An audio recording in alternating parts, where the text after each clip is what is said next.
In this quick beginner's guide, you'll learn how to go live on YouTube using Prism Live Studio, step by step.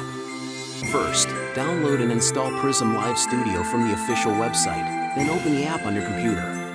On the welcome screen, click Sign In, choose YouTube, and log in with your Google account.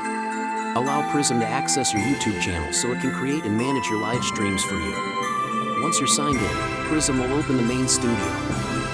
This is where you see your camera, scenes, and controls. Check that Prism has selected the right camera and microphone before you go any further.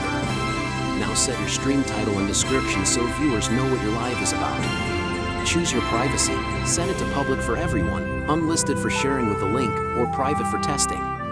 Add a thumbnail if you have one, and pick the category that best matches your content. Double check your audio levels and make sure your microphone meter is moving when you speak. When everything looks good, click the Go Live button in Prism to start your YouTube live stream. You're now live on YouTube with Prism Live Studio. Hit end when you're done, and you're ready for your next stream.